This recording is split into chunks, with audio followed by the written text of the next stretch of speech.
Welcome, everyone, to our first webinar organized through the RoundTrip program, where we'll be focusing on the basics of planning trips by bus and bike in the Madison area with some special tips for the winter. My name is Zia Brukaya, and I manage the RoundTrip program as a planner with the Greater Madison MPO. My personal connection to this is that I ride transit frequently, including commuting downtown by bus from the near west side, and I enjoy bicycling during the warmer months, and I'm excited to be here with you today. So this webinar is being recorded.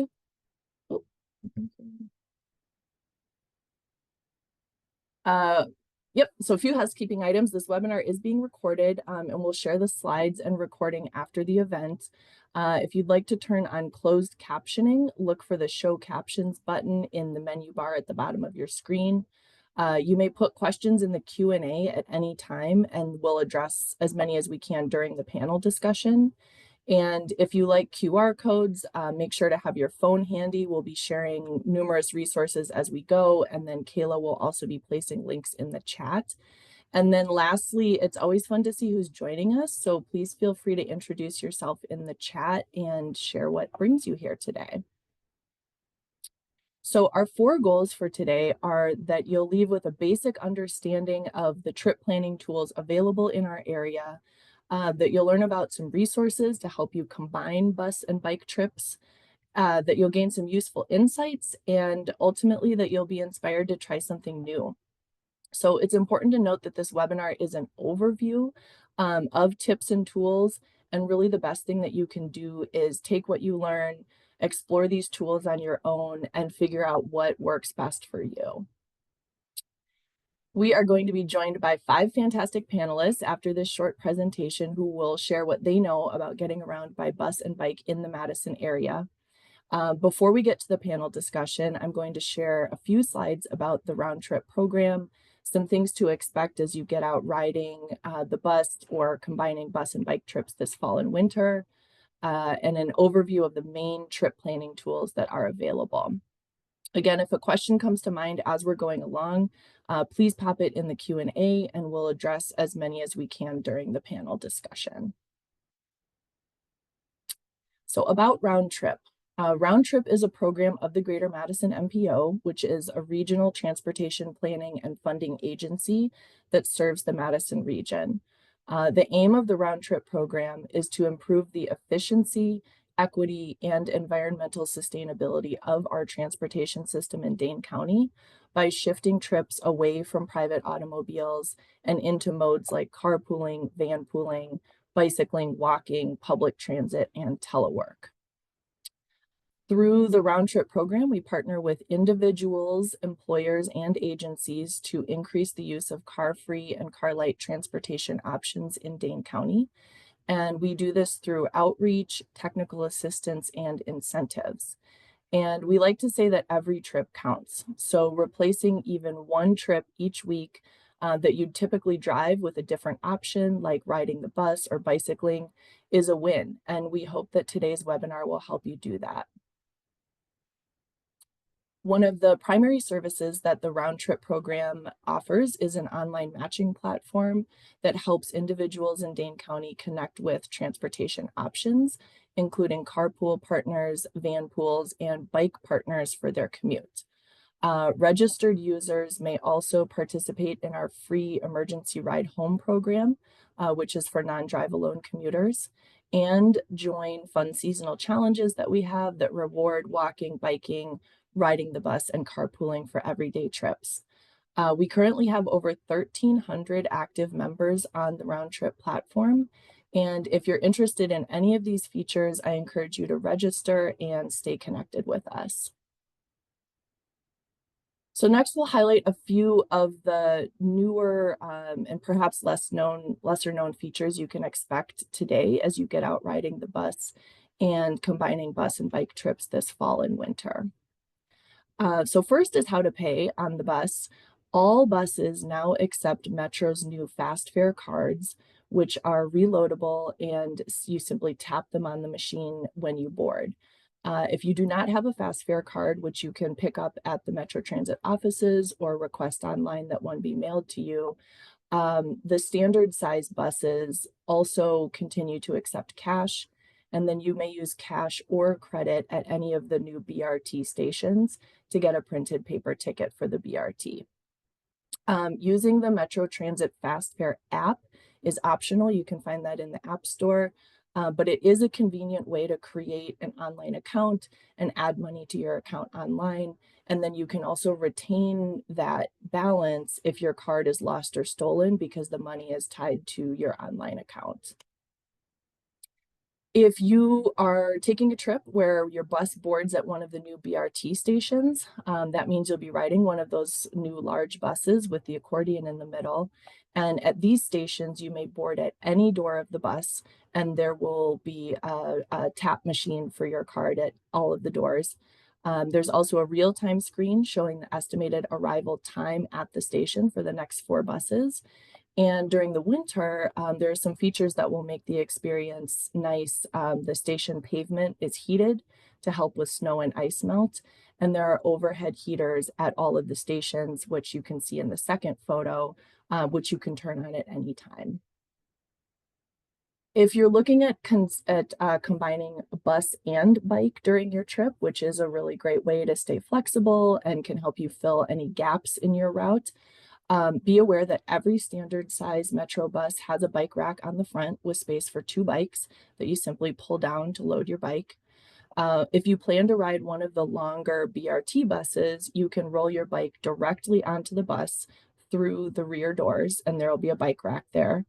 And if you're not sure which door to wait at, you look for the yellow bicycle mark on the pavement shown in the third photo. And lastly, if there is bicycle parking located near your stop, you can always park your bike and then grab it on the way back. And so the last photo here is showing the new covered bicycle shelter that was just installed at the new Junction Road Park and Ride, which is served by several Metro routes and connected to the bike path along County Highway M. And then when it comes to riding the bus and bicycling in the winter, the City of Madison has an excellent winter resources page with links to everything that's listed here and more. It's really comprehensive. An easy thing that you can do to be prepared for riding the bus throughout the year is to sign up for Metro service alerts. Those will notify you of any service changes or delays that may affect your trip. And of course, this is especially handy during the winter if there are delays related to weather. And then as well as throughout the year being notified about detours for events or construction.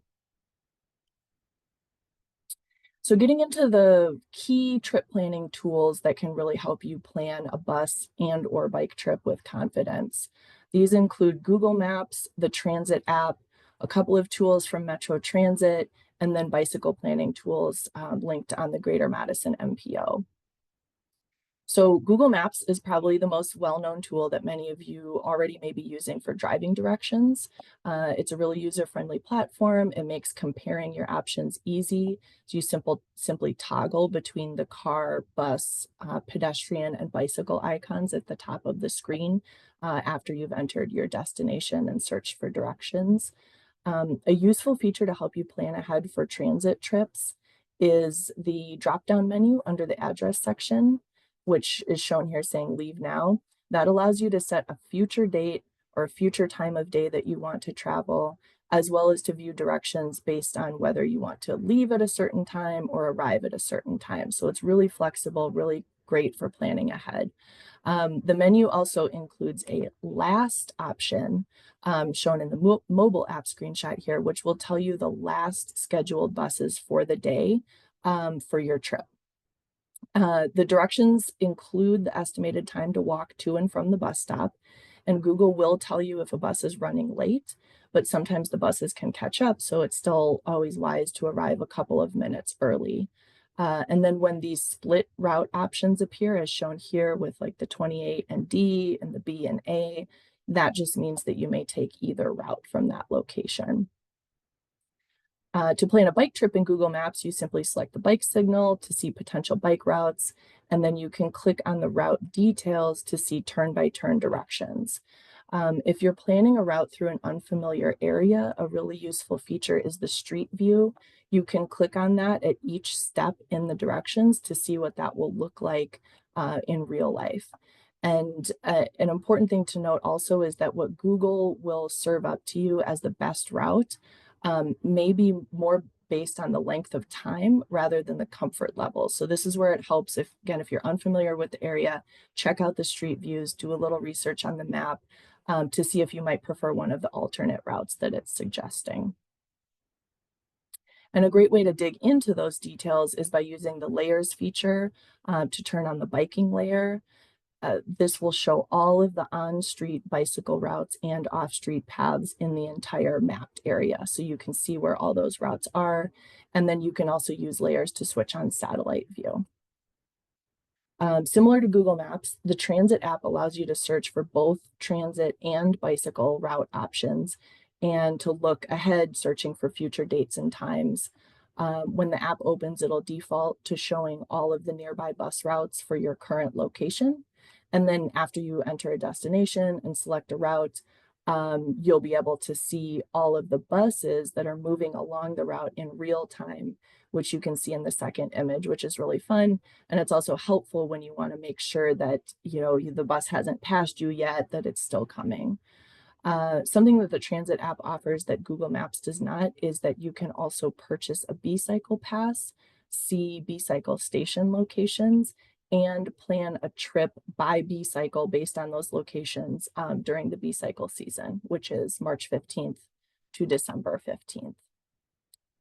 Metro Transit offers numerous resources to help you ride with confidence, including its website customer service, and then the Metro Transit bus tracker that I'll discuss on the next slide. If you're new to riding the bus, the How to Ride section at the top of the homepage and linked here lays out really simple steps and the key information that you need to know to be prepared. The website also has a great BRT information page where there are some handy how-to videos that you can familiarize yourself with the new buses and stations. And then the rider tools and apps page here is where you'll find links where you can download, you find links to the Metro Transit bus tracker, and then you can download Google Maps or the Transit app, as well as sign up for Metro's email and text alerts, again, which are especially useful during the winter. The Metro Transit bus tracker allows you to plan a trip just like you can in the other apps, but it also allows you to view the buses in real time on a live map of the entire system or by looking up a specific route. And this is probably going to be your most accurate source for that real-time bus information, seeing the buses moving along the routes. You can also use the bus tracker to view real-time arrival information. If you know your stop or you're standing at a specific stop, you can use the stop number or search based on your location if you're on your phone. And you can also subscribe to route-specific and stop-specific alerts. So that if you know that you ride Route E, you can sign up for an alert for that route. It'll tell you about detours or any other service changes that may affect your trip, and that includes weather-related delays, especially good for the winter. Note, this is not a mobile app, so this is something you'd look up on your phone and then bookmark for easy access.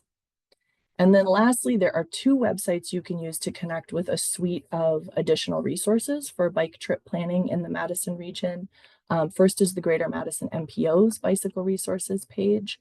This includes links to the Dane County Bicycle Map online, the Low Stress Bike Route Finder for Dane County. There's a story map featuring photos and descriptions of some of the most popular trails in Dane County. And then there's also a detailed list of bicycle maps produced by other communities and agencies, for example, Sun Prairie, Fitchburg, and maps like that. A couple of notes are that hard copies of the Dane County Bicycle Map are also available through the MPO at your local bike shop, library, many other locations around the county.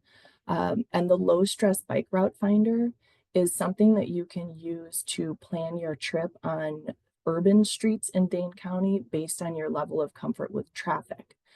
So it allows you to look at potential routes in a way that Google Maps and the Transit app do not. And if you have any questions, you can always contact us at the Greater Madison MPO with those questions. And then lastly, the City of Madison's pedestrian and bicycle program has another excellent page that's filled with resources related to bike safety, the basics of owning and operating a bike, planning a bicycle commute, and more. So that's a really excellent resource. And with that, we will dive right into our panel discussion, beginning with introductions of our panelists. And I'm going to stop sharing my screen and have everyone turn on their cameras. And Colleen is out of the office today. So yeah, Colleen is, let me assure you all that Colleen looks very attractive today. But is at La Follette High School right now. And the very smart woman next to me from Maidam was like, oh, I'm sure I can figure it out how to get your camera on. And she really couldn't. She said, you're probably just because it's too much of a lag because being on the district. So yeah, anyway, no I problem. apologize, everyone. But I'll introduce myself. Hi, everyone. I'm Colleen Hayes. I don't know if I was supposed to go first, but since I'm already talking, and I am the pedestrian bicycle outreach specialist with City of Madison, and I bike and bus regularly. Thank you, Colleen.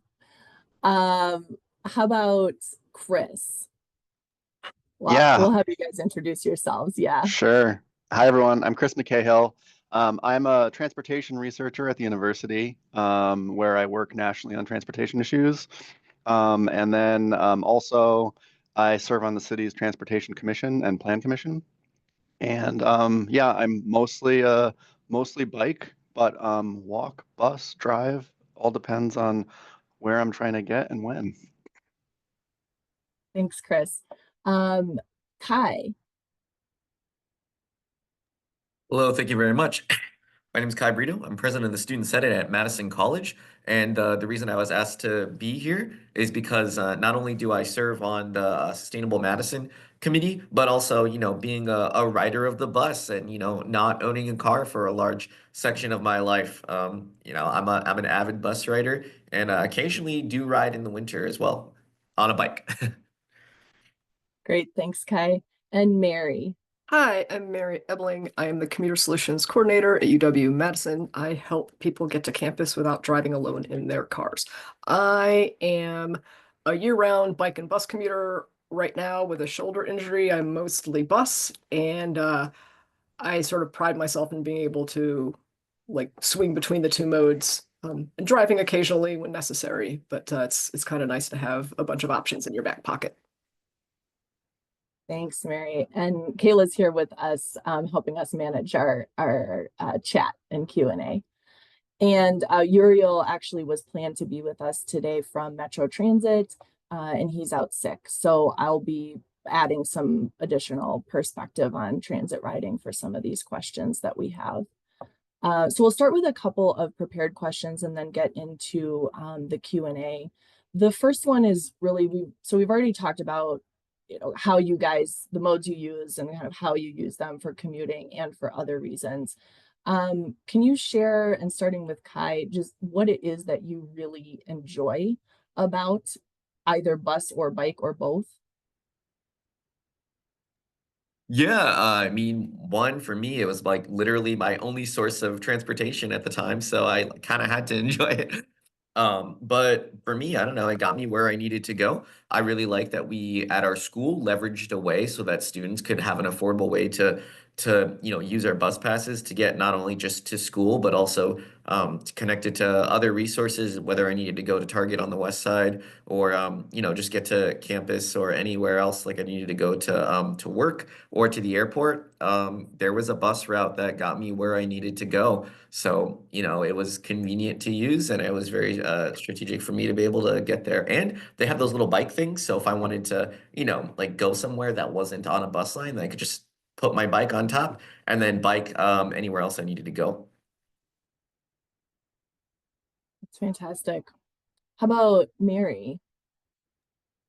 Yeah, I sort of alluded to it a minute ago, but we're a one-car household. My spouse's work is not on a bus line, so I essentially am biking and busing for all of my work trips. And I also use it more generally to get around town.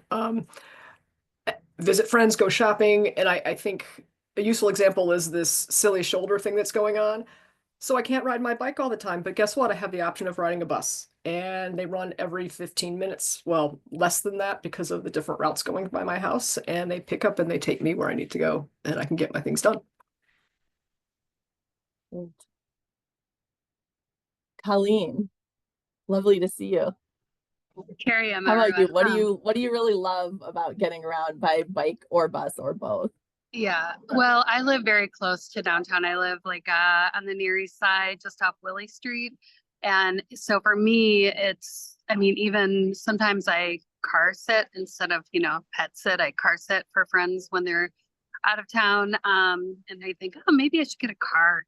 And then I try and park my car on a neighborhood street on like Jennifer Spate, and it's just a hassle. So I just like the convenience of it. I like that it saves me a lot of money. And I will admit, I mean, I'm very lucky that I'm close to a lot of bus lines, and I have a V-cycle station that's like a block and a half from my house. So for me, it's really convenient. Great. And Chris. Yeah, echoing a lot of what Colleen said and everybody else. Like I'm mainly bike. I prefer to bike as often as possible, even during the winter. It's the most convenient for me. It gives me the most freedom. It makes me feel good. In the morning, early in the pandemic, when I was at home, I rode my commute in the morning just to get the energy that I'm used to getting before work. And all the other times, like you're running into people. I see Colleen all the time. You can stop spontaneously. You don't have to worry about parking. You kind of like, you're not really bound to having your car and making sure that it's not left somewhere or something. So for me, it's just like, it gives me the freedom to enjoy the city and feel good about it. Yeah, for sure. I was walking to the bus this morning for my commute and thinking about this. And, sometimes you hear that people who drive to work, they enjoy having the kind of the contemplation time, a little decompression time. And I think I get the same from my walk to and from the bus in the morning and the evening. It's nice to have that physical activity and time to just kind of relax into the, beginning and end of the day. So we are heading into winter, which does present some unique considerations for bicycling and riding the bus. I would love to hear what tips you have for someone who's new to using these modes, especially during the winter. And I will start with Colleen on this one and then let others chime in. Well, whenever I think about biking in the winter, I always think of a woman named Allie Dwyer, who some of you on this call might know. She used to run We Are All Mechanics and this big bicyclist. And then she would always say, Colleen, when you're biking, just keep pedaling, don't stop, don't brake, just keep pedaling. So I say that to myself out loud. Sometimes I'm sure folks look at me like I'm a little nuts. But for me, biking in the winter, I sometimes have imposter syndrome. I'm with a lot of people in my office who are big bicyclists all year round. And so I'm not going to say a baby about it, but if I'm, again, very lucky and I'm seeing someone on the webinar chat is, talking about they have just one who I know she does ride her bike too, but just has one bus to get to where you're going. And so that is, I think, sometimes a challenge if you're, especially in the winter, if your bus is coming late because of winter weather. So I guess for me, it's in the winter, I just really have to take the bus if I'm feeling like I just can't, if I'm not feeling comfortable riding my bike, which is okay. And then also just plan for the fact that sometimes the buses, and in your situation, I can't answer that question. I think Uriel would have a better answer, but I think just if you're able to, giving yourself a little more time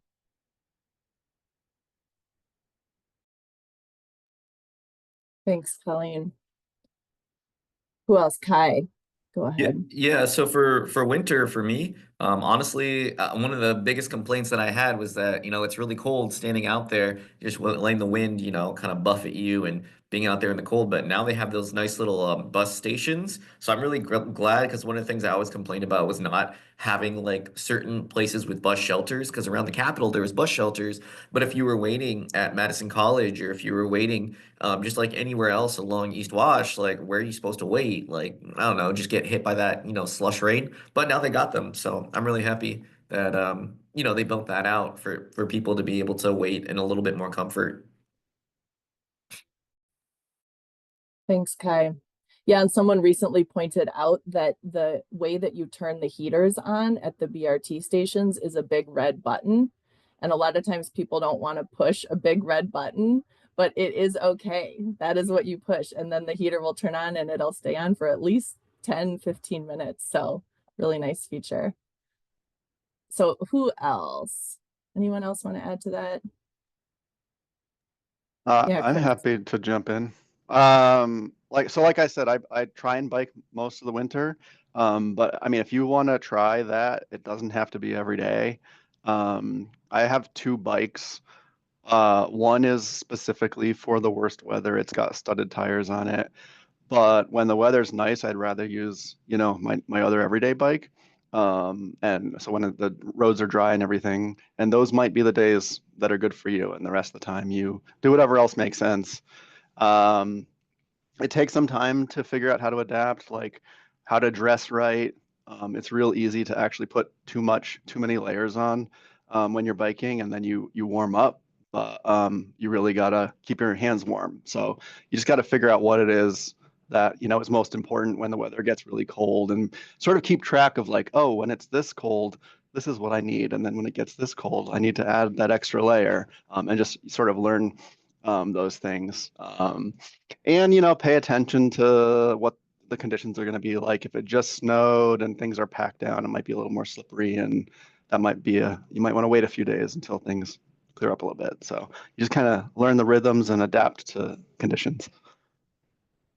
I'll just jump in really quick to build on that. As far as like learning what kind of things you want to wear, what kind of gear you want. We all have that heavy fuzzy sweater in our closet, and we all have a couple of layers, and getting used to how many layers you need, but just know that you probably don't, at least maybe once, if you've committed to year-round riding, you might change your tune on this, but when you're just starting out, you really don't need to go out and buy a bunch of expensive stuff. Most of us have plenty of warm gear in our houses to keep ourselves warm. Fingers and toes are really the biggest challenge in my book, though. Yeah, I think that's a really good tip, that your hands and your head are going to be a lot colder than your core when you're bicycling for the most part. So yeah, being prepared with layers. I'm looking at a couple of these questions in the Q&A and just wanted to add that we will follow up this webinar with the questions that we get, that any that we're unable to answer during the webinar. We'll follow up with some additional details. Uriel's not here. He was really going to be our point person for some of the more detailed metro questions. So some of these we might need to answer offline. But does anyone here know if you're using a recumbent trike to get around, if you'd be able to fit it on one of the BRT buses, saying it's about 6.5 feet long? Has anyone tried that? Well, I would say, unlike the old buses where you would have had to put it on the front, there is probably space for it now, because you roll it on right around the corner. I don't know. That sounds like it would take up a lot of space and probably put you in a bit of an awkward situation. I don't know what Metro's policy is on that, but I would say I've seen some interesting things rolled onto the BRT buses since they started service. I think there's probably 6 feet of space where the bike racks are, but like Chris said, it could get busy, and maybe test it out, not during rush hour, and see if it just sometime when like, oh, I got to go downtown anyway, I can ride my bike there, but let's just see if the bike fits on the bus while I'm here. And if it doesn't work out, then you know. But I will say that the BRT bus accommodations provide for a much greater variety of bicycle types than the racks on the front of the buses. I was just gonna say all of those, like second all of that. I also have seen a few different, a wide variety of bikes come on there. There was a B cycle on the BRT last week. So I just think with a recumbent, it might not be as easy to strap it to use one of those straps. You'd have to kind of stick close to it, I would assume. Yeah, and that's a great point also to bring up e-bikes, that the BRT buses, because you can roll a bike right on, they're able to take those heavier e-bikes that the older, the small buses with the rack on the front really aren't able to handle the heavy e-bikes. So that is one difference there, and we're definitely seeing a lot more e-bike use these days. And there's a question about, are there any plans for an open house for the BRT buses where a person could see things, how things work without the pressure of being on an actual route? I'm not aware that anything like that is coming up, but I think that's a great answer, or I mean, a great question, and we'll check in with Metro, share that with Metro, and then share an answer on that afterward. It might be something we look ahead to planning. Okay, let's see here. Any other, Kai, did you want to add anything about traveling during the winter? Bundle up. I don't know. I just really wanted to emphasize that I'm glad that they built out the shelters, because I think one thing was just waiting around. With the timing, you have to wait 5 minutes, and then it's like, well, if you can't get exact timing, then you have to wait out in the cold. So yeah, I'm glad they have the shelters. That was really my big thing. Okay, perfect. Thank you.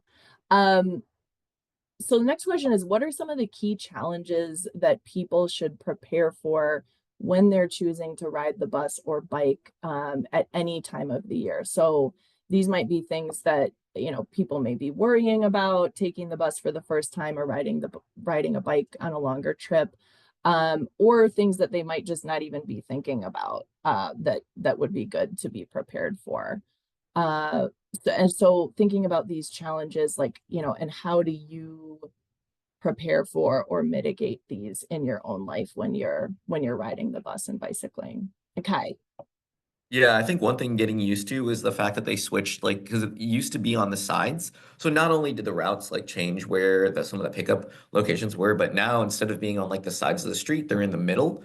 So I mean, it's interesting in terms of, getting to faster where you need to go, but you actually got to cross the street into the middle like divider now. So I don't know. Sometimes people not looking, like for real. Sometimes you're just sitting there and be like, yo, like you shouldn't be crossing right now. So people really got to look both ways. I know that's like something basic, maybe that people say it and teach you to, but I feel like it's worth it enough that I've seen enough people just kind of walking onto the street and like people like driving that I don't know, aren't used to just people walking out there. I feel like people got to be more careful on both ends. Obviously, as pedestrian, you have a lot more to lose than you do as a driver.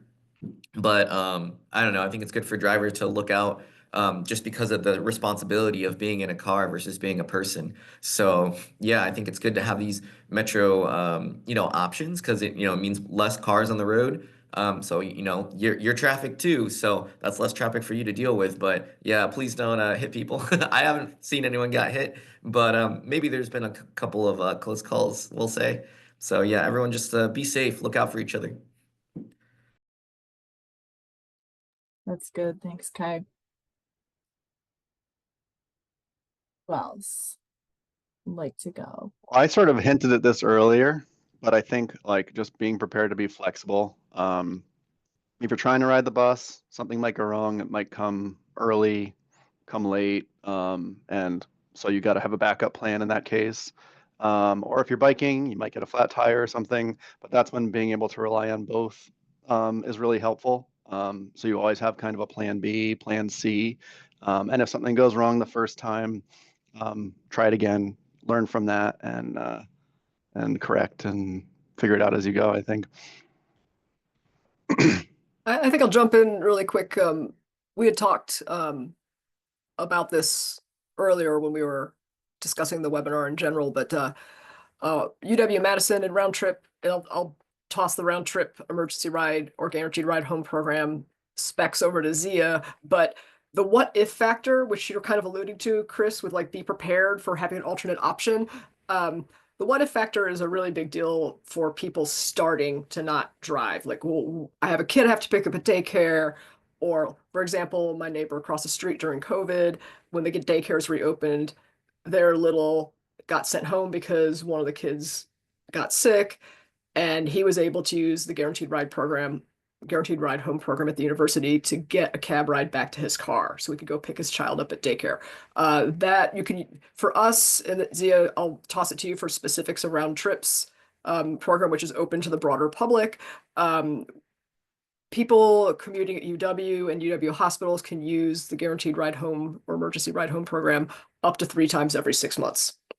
There's some mostly used for if people get ill. There's a personal crisis. You can't just use it because you drove it alone and your car broke down. There's some threshold you have to cross for it, but it's basically for folks who are not driving themselves alone to campus to help them get home in an emergency.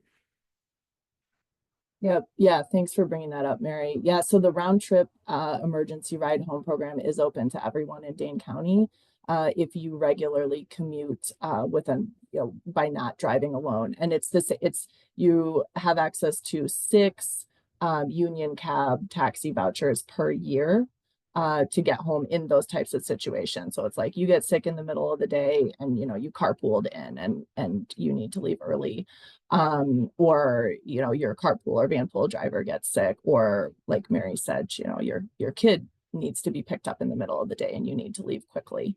It also covers unexpected overtime. So if you weren't expecting to stay late, you're required to stay late and then you miss your last bus or you miss your carpool, you can use it in that case as well. So yeah, that's something that anyone can sign up for on the RoundTrip website. Another thing to mention is it was a question in the Q&A that I about alerts on bus closures and stuff. So you can sign up for text alerts. So if there's any planned detours or route closures, you'll get those texts in advance, which is really nice to know. So you can be a little more prepared. And I dropped the link in the Q&A. Great, thanks, Chris. Yeah, so there are the general Metro Transit service alerts that you can sign up for, and then you can also pick your route or pick your stop, which is really handy. And we'll send these links out and provide some more step-by-step instructions as well to help if anyone's having trouble figuring that out. Let's see here. Before I move into a Q&A question, any other just key challenges that we can think of that people should be prepared for?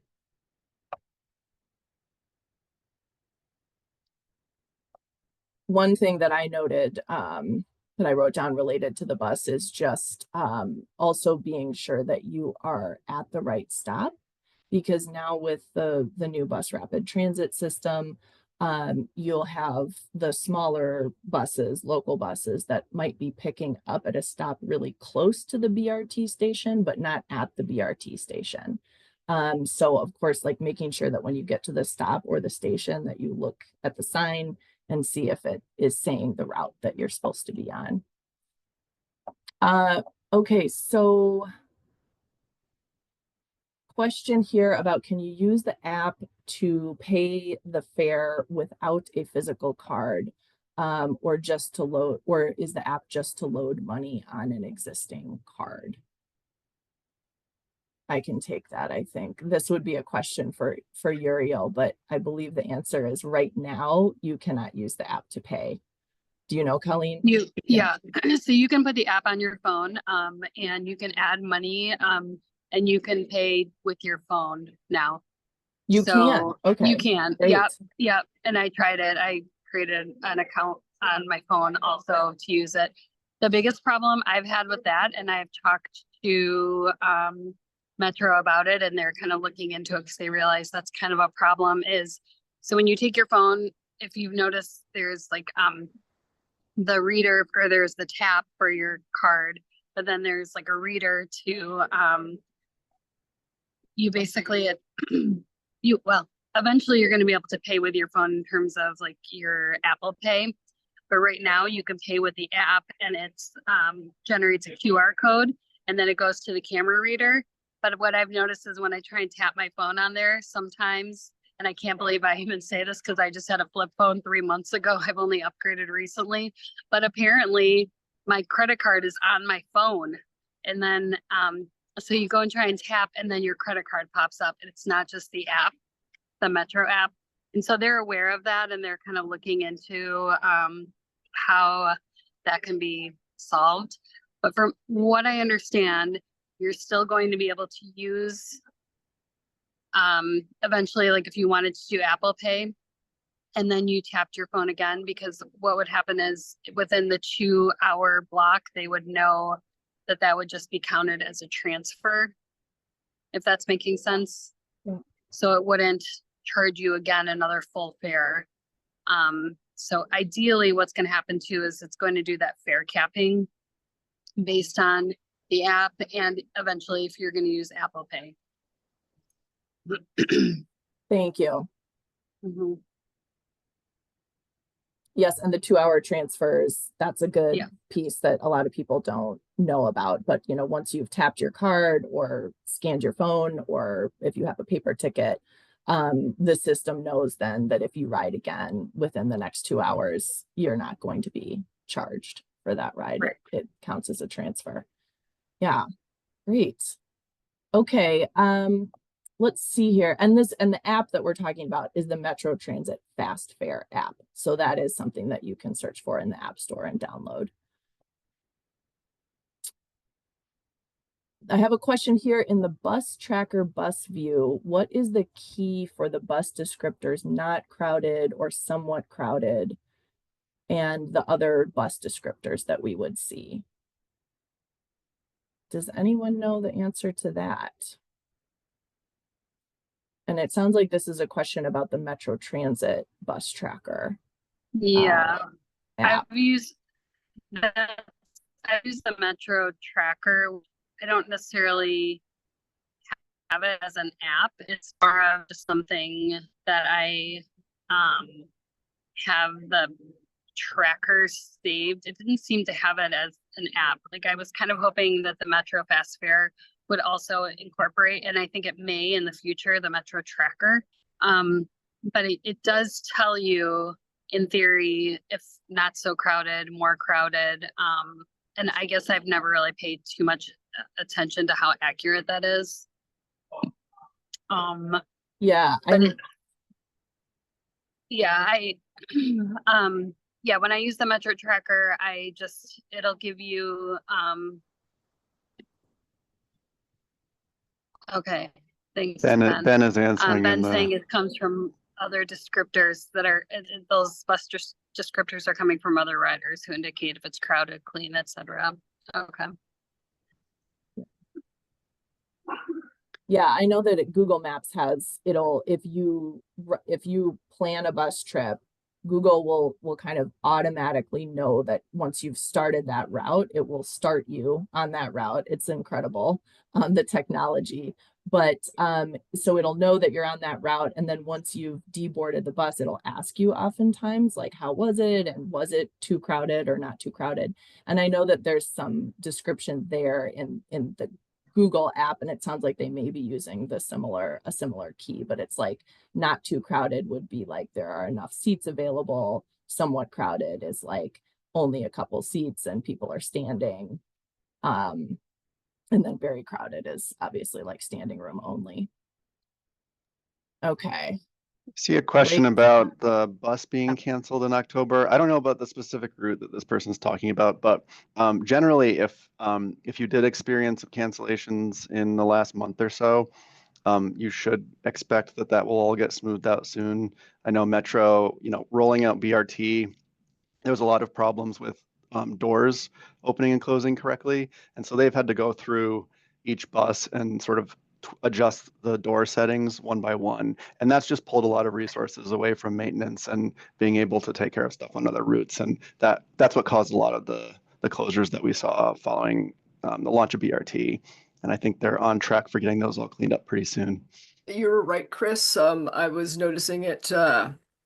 It was what you were saying with the maintenance with the doors, but also they needed to get their mechanics trained for the new buses. So there was working on dialing in the doors and pulling folks from their normal duties to get trained on the buses. And every certain number of vehicle hours traveled for those buses, they have to do mandatory federal and safety inspections. So those safety inspections were not happening because the mechanics were in training or they were fixing the doors on the buses, is my understanding.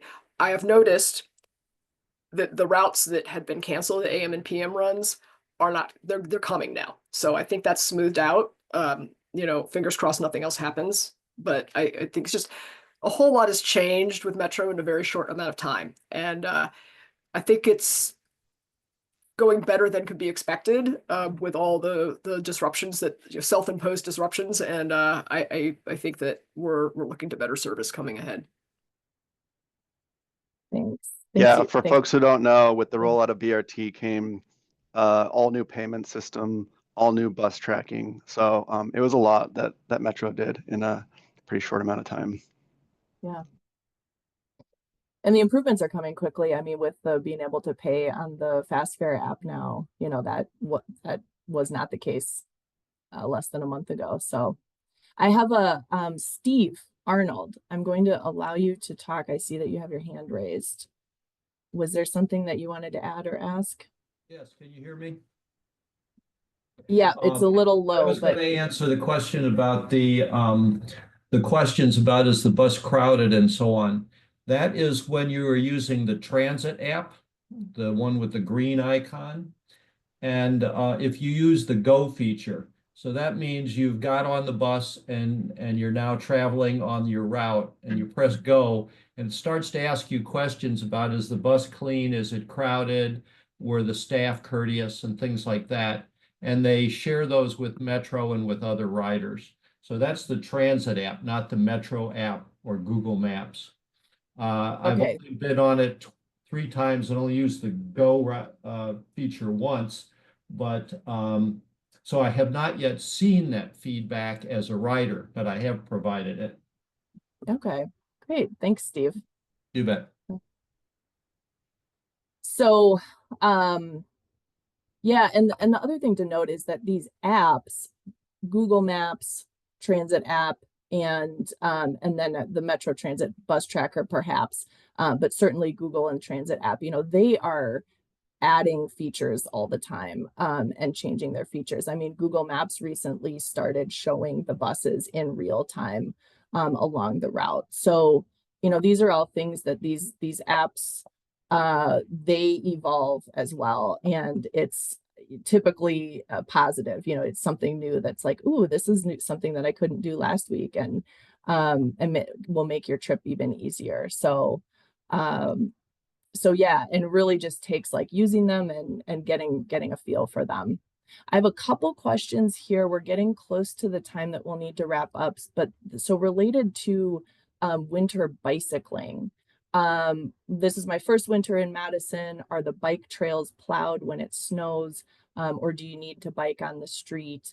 And then a similar question, how soon after getting a snow will the bike paths be cleared? Yeah, they actually the bike paths tend to be cleared before most of the roads in a lot of cases. Just logistically, I think that's how it works out. So in most places, you can be pretty confident that the paths are going to be cleared. Sometimes if the snow falls, during a weekend or something, and it gets packed down before they can plow it, that's when it creates a problem. Sometimes when they plow the road and that gets pushed up, against the bike crossing, then you get those little piles of slush and snow that can be a little bit of a problem. But I think usually you're pretty well off on the paths during the winter. Thanks, Chris. Did you have anything to add, Colleen? Or okay. No, Chris got it all right. Great. And then I think from the Metro standpoint, I was talking with Uriel a little bit about this before the webinar. But all of the metro routes are on what are considered the SALT routes, classified as SALT routes for the city. So they are the first, those are the first routes that are going to be plowed and, you know, salted during the winter. And the bus stops should be being plowed. They're plowed congruently with the plows going out on the roads. So they should be cleared right around the same time as the roads are. Another question is, what do folks find most successful for keeping your toes and feet warm during winter bike commuting? And I think this could also apply to transit, walking to and from the bus. But toes and feet, that is a hard one. Kai? Honestly, yeah, I just wear my heavy duty like waterproof boots in the winter. I don't wear, tennis shoes or anything like that, and I make sure to layer up and making sure that you, I don't know, like put your what's called your pants over your socks just so that the snow doesn't get in as you step on it. I think that's the easiest way. Just get the right shoes. Thanks, Kai. Others are bicyclists. Mary? You can, I don't have these, but my supervisor got them for their winter bike commute. These little windproof fleece lined toe warmer things that you can put, some go over the shoes, some go under. Just any extra layer that also blocks the wind. I think the wind is an important factor in that, and that's been my experience as well when I'm biking in the winter. When I'm heading to the bus, if there's lots of snow, what Kai said, I have a giant insulated pair of Sorel boots and my feet never get cold. And with hands, layers. Yeah, on the hands, I saw some folks mention in here the bar mitts that go over your handlebars. I've tried all kinds of gloves. When it's pretty cold and windy, I think that's really, you probably really need those. That's like the only specialized bike gear I think I have for the winter. So give those a shot. Nice. Bar mitts. Okay, great. Thank you all. We are getting really close to time. Let me see if there's, can we just end with a couple of thoughts on, so again, people who are new to bicycling or riding the bus, like just things to keep in mind, some insights if they're feeling nervous or, things that are going to help them kind of have a good trip and just kind of relax and give it a go. What are your thoughts? I'm going to start with you, Colleen, because I know that you had some. Sure. Thoughts on this. Yeah, I always have great thoughts. I would just say, for biking, especially, I was told by someone, if you don't want to have studded tires, or you should at least have one of your tires, have studs on at least one of your tires is helpful for sure. And I do think, I think it's okay, obviously, to just, bike usually, like someone was saying, the bike paths are going to generally be clear, but like Chris was mentioning earlier, depending on, snow, and if it's something like hardens the ice, and, like if we recall last year's, we don't want to bring up that minor snow debacle, but I would say just being really flexible to your routes as well. Like if there might be one street that's a little more cleared out than others, and someone in the chat had put the intersections, yes, can also get really tricky in terms of, so sometimes I've gotten off my bike and just walked them over like chunks of snow. So I guess just being really flexible in your routes. And I know that's a luxury for some of us, that we have extra time built into our day where we can get places, or we can show up a few minutes late. But if when you're relying on that, definitely same with the bus, if gets really, I was on a bus that was trying to go up the King Street Hill, and we just had to get off at the bottom of King Street and walk into work. And I looked at the traffic cameras, and that poor bus was still at the bottom of the hill a half hour later. It just, Midwestern winters, right? Yep, staying flexible is good. I think we had also talked about, don't be afraid to ask questions, right? Because like it's intimidating for everyone at first if it's your first time. And so and I know at least for when you're riding transit, people love to share their, if you see somebody at the bus stop and you ask them a question, 9 times out of 10, they're just gonna be excited to tell you what they know, about the route or the stop or anything else you might be asking. Any others? Chris? Well, I would say to folks, I mean, change is hard. Like when I have to take the bus unexpectedly and I haven't done it in a while, it throws me off a little bit. But once you get used to your routine, whatever it is, it feels great to not have a car and to sort of have the freedom to make decisions as you go and not worry about parking.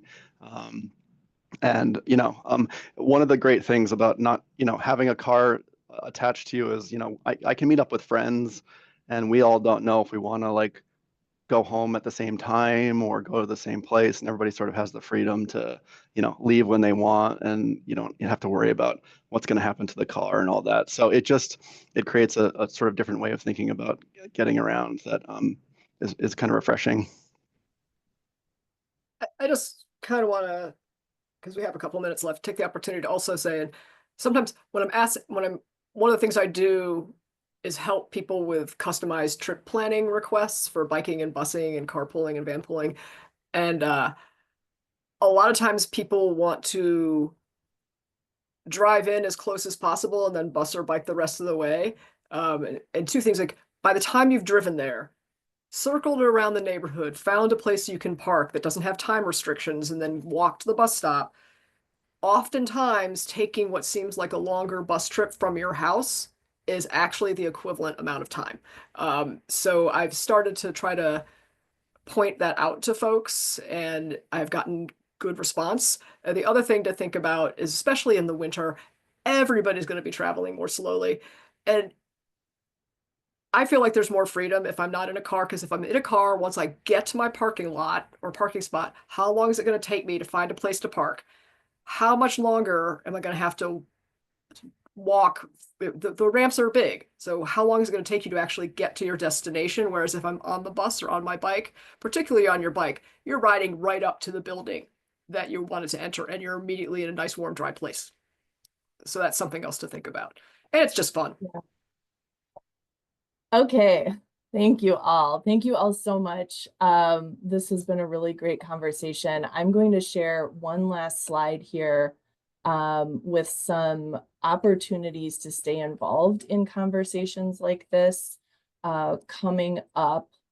So these are just a few ways. I saw there were a ton of questions in the Q&A. We will take all of those. We will answer everything we can. And so we'll send that out as a document along with the recording after the webinar, probably early next week.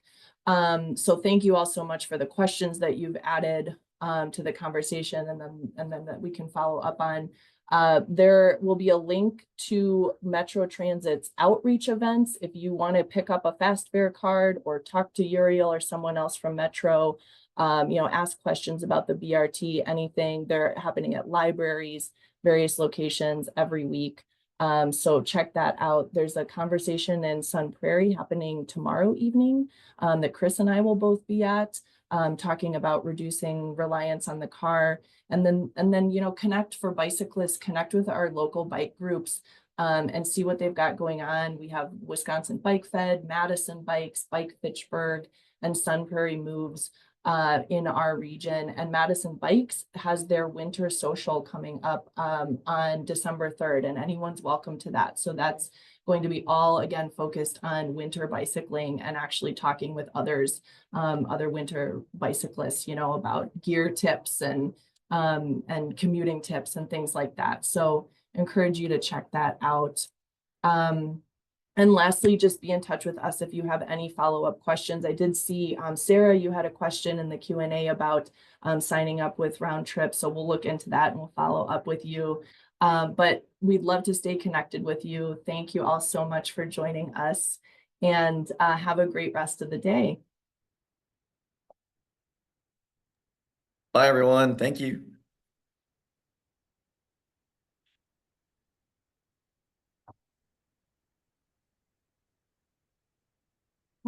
I'm going to end the webinar. Bye, you guys. Thanks so much.